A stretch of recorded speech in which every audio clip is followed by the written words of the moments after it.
Mi nombre es Verónica Jafé y soy venezolana hispana y me gané hace poquito un premio aquí en el vecindario, que es Casa de América, y este es el librito que publicó Visor para esto.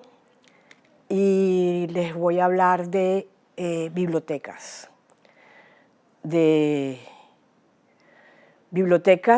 Bueno, tengo que decir que en mi primer trabajo, después de estudiar literatura y eso, fue en la Biblioteca Nacional de Venezuela.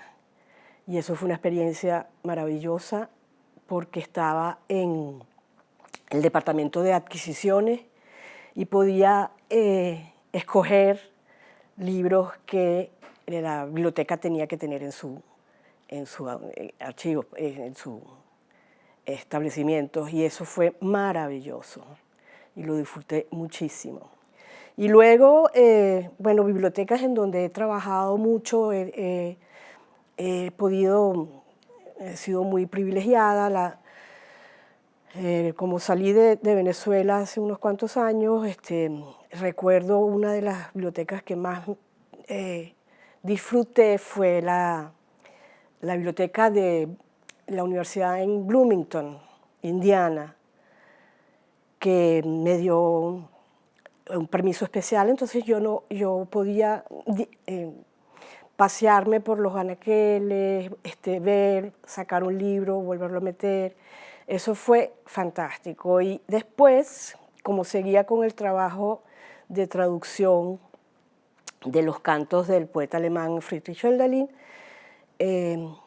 estaba en Viena y ahí pude acceder a las colecciones maravillosas que tiene la Biblioteca de Viena, que es un edificio fantástico. Es algo, sí, parecido aquí a la Biblioteca Nacional que está en el Paseo de Recoletos, creo.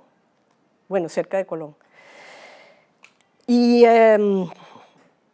bibliotecas, o sea, personales, sí he tenido, no gran cosa. Y sí, bueno, eso fue una experiencia un poco triste. Hace unos cuantos años tuve que deshacer la biblioteca que tenía, la pequeña biblioteca que tenía en Caracas, porque, bueno, teníamos que salir de ese piso y la situación en Venezuela estaba muy mal, y entonces las bibliotecas no podían aceptar donaciones. Y al final fue una visión que todavía me traumatiza un poquito, que es ver las montañas de libros en el piso esperando que viniera el camión que se los llevara a Pulpa. Y sí, fue doloroso. Pero después, bueno, he podido trabajar aquí en bibliotecas públicas, que me parece una cosa fantástica. He podido ir comprando libritos y creo que sí, mi vida como poeta sería incomprensible sin bibliotecas.